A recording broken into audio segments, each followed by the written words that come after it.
Well, hello, everybody, and welcome back to Behind the Line. My name is Elliot. And I'm Tyler. And welcome back to the show. We're so glad that you're here. This is the December episode. December! We did it! We're here. We made it through. We made it. Hey, is it okay if I sit like this with my legs crossed? If you want to, Is this that's too fine. casual? I mean, it is, but... All right, if you're listening, you can check us out on YouTube and see me hitting the chillaxer.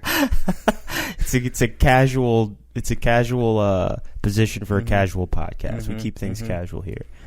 We hope that you are enjoying your day, or if this is starting your day, we hope that you have a great day. And that you slept well last night. Most definitely. That you slept well, and we are praying for your December because we know December is crazy. It is. I'm already feeling it. Oh, yeah. Trying to make plans, figure out who's coming over, when they're coming over, when they're leaving. That's important. Are you hosting Christmas this year? We are. My sister's hosting Christmas Eve, and then Randy and I are hosting Christmas Day at our house. Ooh, that sounds like fun. Yeah, we do it every year. It's fun. I'm going to my mother-in-law and father-in-law's house in Nebraska. Okay. And you said, okay, like, that's not cool. Well, it's Nebraska. Yeah, but otherwise, it's family's cool. Yeah, family's cool. Yeah. We decided to make a power move. We're going to fly to Nebraska because I hate driving there. Nice. So, private jet? Yeah. Yep. Private. Sweet. They're going to fly right down onto Robert Avenue, and in fact, Air Force One is Joey B is gonna come and pick you up. Just straight down. Yep. Straight down. It's gonna be a little drive-by too. They'll just keep rolling. We'll jump in, and then they'll take right off. That's style. I like perfect. So that's the plan. And we got some stuff happening here at State Line too. We do. We got some fun stuff happening here. Christmas times. What are they, and what do we need to do? So Christmas times, we are doing 2 days of Christmas services, 4 total. Okay. December 23rd. That's a Friday. We're going to have 2 evening services, 5 and 7 o'clock p.m. And then the next morning, Christmas Eve day, we're going to have a 9 and 11 a.m. service. Yep. And all identical, full child care, all of that, or State Line kids, I should say, for all of that. It's going to be great. We also are going to have a lot of fun things after each service. So after the 5, the 7, the 9, and the 11, you can stay after. We're going to have a live nativity. We're going to have some treats, maybe some hot chocolate, maybe s'mores. We're still working on all the details. We might have a gift for everybody. So a lot of fun stuff to do in the lobby and out on the patio. So all the things. Feel free to stick around afterwards with your family and friends, and yeah, it'll be fun. It'll be fun. I'm excited to feel the Christmas energy and the Christmas spirit in the building, and our Christmas service is going to be pretty cool. It's going to be unique. It's going to be different. There might be some live drama, that kind of stuff. That definitely will be something different. You do not want to miss it. Yes. And we want you also to invite people as well. Make sure that you're inviting people, because it's an awesome opportunity for people to experience State Line in a fun and engaging way. So we want you to be there. Also, we have an Advent Devo. If you were here on Sunday, November 27th, you would have received it. But if you are not here, you can still receive it. It's really cool. It takes us throughout the Advent season, and it's also coupled with the series that we're doing called Mood Lighting, which is also all about Advent as well. So if you've missed, well, we've only had one, but if you missed last week, you might want to go check that out. I'm not going to say it was a good message because I taught it. It was very good. You should go listen to it, everybody. He said it. So, and I'll give you that $20 afterwards. No, for real, it was awesome. So the series is going to be really fun. It's going to be really impactful as well, and it's practical. So make sure you check that out and catch up. Do you tell them what the topics are? Hope, peace, joy, and love. There you go. That's set the mood for the holiday season. Set the mood. I got peace this week. Talking about peace. Yeah, I'm excied. Yeah, you better bring it, man. I'm trying. I got a tough act to follow. I'm gonna get out of here. I'm gonna leave the church if you don't bring it. So, so yeah, that's what's going on at State Line Church. So we're excited about all this stuff. Hey, Elliot, what's up? Hit me with the verse of the day. I got you. The verse is Hebrews 10:23. Which says this: "Let us hold unswervingly to the hope we profess, for he who promised is faithful." That is Hebrews 10:23. So shameless plug, I used this in the message on the 27th because the topic that I was sharing about was hope.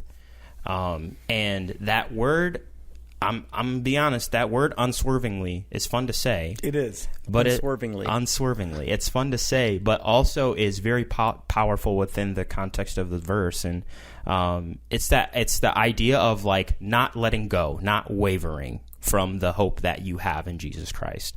And there's this like imagery that I see of a man standing on a stone, like a really solid stone, and there's wind and there's waves and there's all this crazy weather, and he's just standing firm and staying tough. And even though the elements around him are going nuts and there's a lot of opportunities for him to fear, he's just staying strong, staying solid on that rock, and just trusting that rock is going to keep him steady. And that's the same concept that this verse is kind of sharing about. It's just remaining strong, staying still, keeping your hope in Jesus, and knowing that he's going to deliver on his promise. So it's just a really powerful word, and the imagery that I got was like really strong too. So yeah, I love that. Yeah. Another reason to go listen to your message, because that was just a little nugget of it. Just a little nugget, yeah. No, that's great. Too, this season is really crazy, and it is really wild, and there's all kinds of things going on. There's all kinds of expectations, and my challenge for all of you is just to continue to keep the reason for the season in the forefront of your mind, because this Christmas season can get hijacked by the world so easily. It becomes about getting the best gifts and getting having your house decorated the best, and like it just becomes about all these like superficial things, when that's really not what we do this for. It's not what the season is all about. And so just keeping your eyes stayed on Jesus, and continuing to keep your focus on the Lord and the hope that we have in Christ is super pivotal to the season. So I love that. And then we've got 3 more topics as well that'll help you, keep the main focus of the season as well for these next couple weeks. So I'm just hyped. Diving into peace, like that's the same thing as with the season, especially how crazy and chaotic it gets, and the anxiety is at a record high, and all of that. Just how much we need the gift of peace. And so I'm excited. I've been just researching the last couple of days and trying to figure out on my own what it means for my life. I feel like I told somebody this today, is that every time I teach, I feel like I get done researching and scripting it all out, and I'm like, oh, that was for me more than anybody. But it was good. I needed it. It's so true. It's so true. And then transitioning into the moment of the month, which is one of my favorite segments. Oh, you want to know something crazy? Yes, I do want to know something crazy. Probably the last 5 minutes, my phone was voice texting. Really? Who were you texting? No, it was a note. Look at all that. Dang. Yeah. Wow. It didn't do a very good job either. It just made up a bunch of random stuff? Just a bunch of crazy stuff. I'll have to read that later and see if I can figure out what he was even saying. He must have hit the button accidentally. Dang, what if Siri could have used that to change somebody's life, man? Could have used that to testify to somebody. Yeah, I guess it is pretty. Yeah, Jesus Christ. There is an imagery that I seen a man standing on a stone, like a real stone. Whoa. She can't take my illustration now. No, she did. She stole it. No, she can't do that now. I worked hard on that illustration. All right. I'll sue her. Fair enough. Intellectual property. Oh, boy.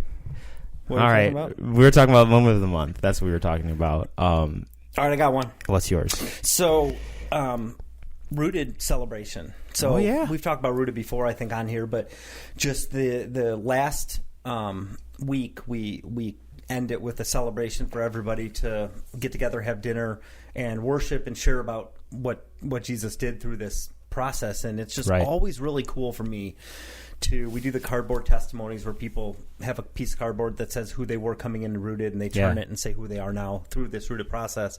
And it's always really cool to see a visual representation of that, as it is with baptism too, which we celebrated this month. But you get to see that, and for the 100+ people that went through Rooted, just very cool to see the life change that's happened and the trajectory of life that is now different because of it. So very cool.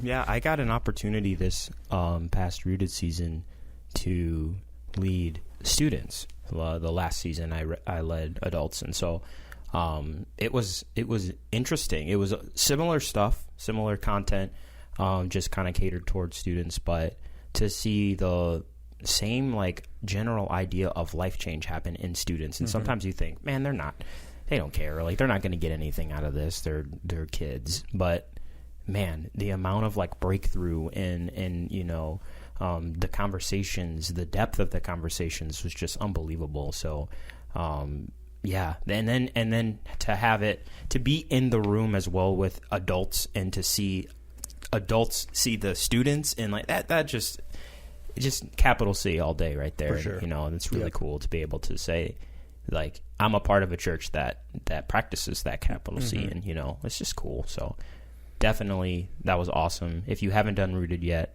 we plug this every month because we believe in it so much. You definitely want to get plugged into a Rooted group. It's really awesome. And yeah, you'll hear more about it. We're going to be starting like the 3rd week of January with our next run. So if you haven't yet, please, by all means, be a part of that. It's a really awesome opportunity, and it's super fun. My moment of the month was more student stuff. We had a Thanksgiving dinner, and it was super chill, super relaxed, laid back, but it was really fun just to sit. I sat at the high school boy table, and they were definitely high school boying it up, but just like some of the stuff they were talking about and like hearing some of their experience and, you know, their excitement for the holiday break was just fun. We played a bingo game, and it was like you were supposed to name off of this list. You were supposed to put on your bingo card what you think would be on a list of like the top 15 or 25 dishes for Thanksgiving. Okay. And there was one kid that said berries at my table. Just berries. Just berries. Not cranberries. No, just berries. I was like, okay. One kid said pigs in a blanket. That's a real popular one. There's one kid that said chips. Okay. So the cheese and crackers was thrown out there. So and yes, I agree. You got to have a charcuterie board there. All these kids thought that these were the 25 most popular things for Thanksgiving. Man, I want a pig in a blanket right now. Some spicy mustard. Doesn't that sound good? Yeah, I mean, totally. Yeah, totally. I think it sounds good. But yeah, I was just blown away. But all that being said, it was fun. It really was fun. That's like, it made my heart smile. I felt really filled up leaving that night. So that's fun. That was fun. Now for everybody's favorite part of the show, where we roast Greg for at least 3 minutes. At least. The very least 3 minutes. So what has Greg got for us this week? Well, Greg had a hot take about soccer, football, whatever you want to call it, wherever you're from. I don't know.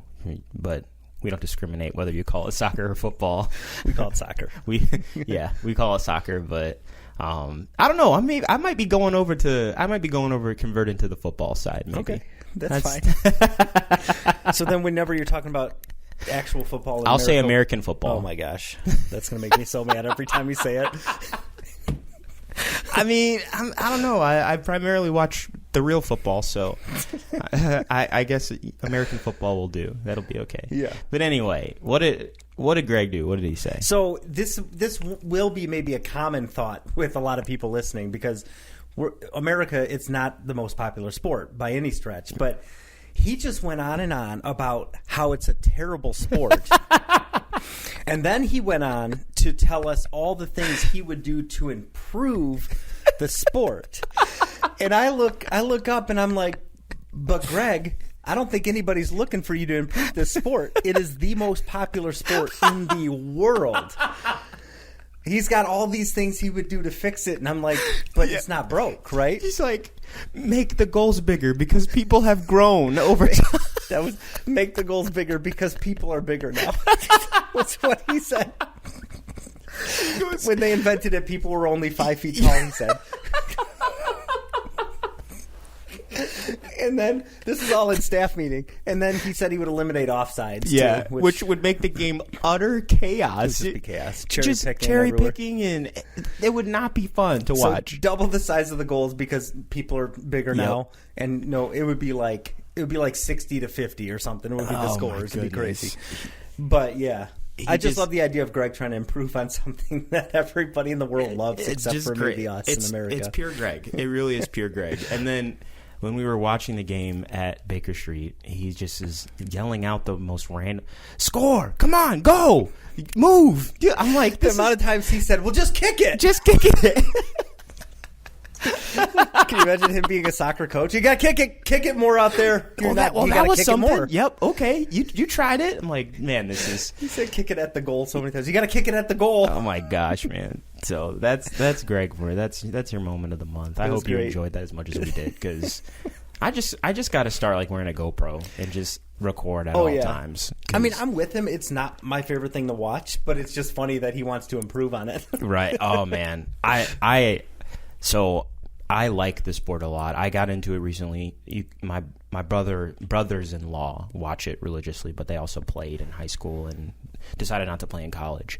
And so just to connect, I started watching it with them, and I just fell in love with it. So now I just watch it religiously, but I was totally in that same camp too. I didn't understand it, didn't know what was going on, and then once I kind of understood it, I was like, oh, this is really awesome. So, but most of America, they don't care. Well, they'll care Saturday when we play who? When we play the Netherlands, it's a big game. It's really exciting. So, oh, and by the way, there's no ties anymore. It goes straight to penalty kicks. So there's action. Even if there's 0-0 at the end, there's bound to be action. So really fun. It is. It gets fun. So behind the line, everything soccer. Maybe I'll start a soccer segment for those of you that care, which is all but nobody. Yeah, so you're gonna listen to it back. Just for you. Just for me. Yep. So, the fun segment I got today, I got a question for you. Okay. It's a 3-part question. It's all about Christmas. And I'm curious to hear your answers. Okay, so I need you to give me the best gift you've ever gotten. Okay. The worst gift you've ever gotten, or heard of the worst gift that they got, just in case you want to protect some people that gave you a gift that was really garbage. And the last category is a gift you wanted as a kid but never received. Those are the 3 categories. Okay. So if you want me to start, I will. The best gift that I ever got, well, it's a tie between 2, and this is going to sound utterly ridiculous, but it's a tie between I got a car. That's a good gift. It was a really good gift. It was a 1987 Honda Civic. Ooh. It was all black. It had a sunroof. Yes. It was stick shift, and it was mine. That was your first car? That was my first car. Nice. I would later go on to sell that car for $1,000 to get an Xbox and drive back to college, or for books for college. Sorry. But wait, you sold your car for an Xbox and books? Yeah. How'd you get around? No, I don't want to talk about it. I had to hitch rides everywhere pretty much, so. Nah. Yeah. This happened? This really happened. Not my brightest moment, but it's like selling a car for gas, but I did it. Man, I tell you what, that Xbox got mileage. Oh, I bet, yeah. And then ironically enough, the tie for a car was actually an Xbox 360. The one you bought yourself? No, my parents bought me this one. Oh, and okay. I knew money was tight that year, and when my dad brought out the box, I just tears started streaming down my face. I just didn't. It was like used from GameStop, because GameStop used to like mark everything used and have stickers all over it, but that didn't matter to me because I was like, I thought for sure I wasn't going to get it. So that was probably, I'll say that was the most memorable one. Okay, so that's good. What about you? What was the best? So gift? it's not the most valuable, but when I was, I want to say like 7, I got my first remote control car, and it was called Fast Tracks, and it didn't have wheels. It had like tank treads on it. Really? But it went super fast, and you could like go opposite directions. All the cars do this now, so it's not novel, but it was like the first of its kind. And then you can make it just spin in place, but it would go like 0 to 30 miles an hour in like a second, and so it just would fly. It was awesome. And they gave kids this power? Yes. Holy cow. I would tear up some ankles with that thing. What color was it? Do you remember? Mine was red, yeah, and then we ended up getting a second one that was like lime green, but okay. Yeah, it was sweet. Fast Tracks. I actually, ironically enough, the worst gift, well, it was a good gift, but my dad got me, I used to be into like RC stuff too, and my dad got me this helicopter. It was this little helicopter that would take off and fly. It was really cool. It was like a mini drone before drones were as accessible as they are now. And the day I got it. I probably played with it for 5 minutes, and my dad played with it and broke it in the same day. Oh, shoot. So that was annoying. So it was a good gift, but it was a good gift, quick. but he broke it. But that wasn't the worst gift that I wanted to share. It's wasn't. It's not one that I personally got, but a friend of mine got. He was like really awful that year, and his parents were threatening him that he wasn't going to get any gifts because he was just being terrible. Mm-hmm. And he kind of brushed it off and continued to get bad grades, all the stuff that parents don't like. And his parents got him the batteries for the toys that he would have got. Whoa. That is cold-blooded. So he opened up his gift, and it was AA batteries. And he didn't get the gift? They weren't told him they actually didn't get it? And he got no gifts. He just got... That's hardcore parenting right there. Dang. Oh, man. I like that. I'm going to use that. That's tough, but that was probably the worst gift I've ever heard of someone personally getting. So... So this one was hard for me to think of, but I thought of a gift that I gave that was pretty weird and pretty bad. So I got a digital camera when I was in college, and I just would like take random pictures. And at that point, I had a mohawk, like a really crazy mohawk, and a pierced eyebrow. So I'm giving people a peek into my like college years. It was like a really tall mohawk, pierced eyebrow, and I took a picture on my digital camera of me just making like a crazy face with the mohawk, and it was like super weird. You'd look at it, you're like, that. How is that even you? And so for a white elephant, I got it framed, and I gave it as a white elephant gift. And the looks on people's face when they would open it, they're like, what is this? But here's the best part, is I gave it at a white elephant party. 2 years later, we're doing another white elephant party, and somebody else opened it. That person brought it as their white elephant Oh, my gift. Gosh. And so it got double use. The gift that keeps giving. It keeps on giving. Somewhere out there, it is floating around. In fact, the person who opened it first said she put it up in her house for 2 years. I was like, why would you do that? That's so weird. But it was just a weird picture of me that kept getting reused at White Elephant. So somewhere out there, somebody this year is probably opening a crazy picture of me with a mohawk. Oh, my gosh. That's awesome. Yeah. I should have done that. I had a mohawk once. Did you? It was blue. Let's do it. Should we go back? No. Johnson Brothers doing it. Nope. Can't do it. Can't go back. I think I was like 12. I would do the pierced eyebrow and the mohawk if it was socially acceptable. I don't think anyone in society would be mad at you. I think your wife might, though. That's society. That's society okay. Me, yeah. That's society. That's all the society I need. That's funny. Okay. Now, the last category is a gift you wanted as a kid, but you never got. Okay. You know what? I'm gonna share this one. The gift that I always wanted, I think I was 12. I asked my mom for a Kobe jersey, and she said, no, you can't have that. And I was like, well, why not? She was like, you just can't have it. So I was like, okay, well, I'm gonna ask for it for Christmas. So I asked for it for Christmas, and I still didn't get it. And I was ticked off, and I remember thinking, like, what's going on? And so I asked my dad, why can't I have a Kobe jersey? And my dad just replies, he's going through some things right now. He was going through He's going through some things right now. Can't explain that to you as a 12-year-old, but he was going through some stuff. So he didn't get it. Later on, when I grew up, I realized, oh yeah, he was going through some things, and that's why I couldn't have his jersey. But that was probably the gift that I wanted really badly that I didn't get. Did you ever buy yourself a Kobe jersey? You know, I never did. I never did. All right, this is something I've always, and my parents are great, so I'm going to preface this with like they're great. They always gave me great gifts. Mm-hmm. But as an adult, growing up in the Michael Jordan era, the 90s, as a kid in the 90s, they never took me to a Bulls game. Oh, man. I never got to go see him live. Really? And I wish now as a 38-year-old man that I could have seen Jordan play live at the United Center. And you just never did. Never did. Saw a lot of TV. Never saw him live. Actually, you want to know a fun fact? I just thought about this.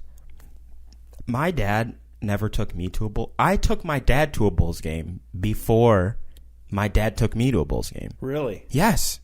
I just thought about it. Dude. So we're in the same camp. Man, we got to have an intervention with our parents. We got to go back in time because I was alive. I was like maybe 2. Yeah. Maybe 2. When you took your dad? Yeah. Where did you get the money for that?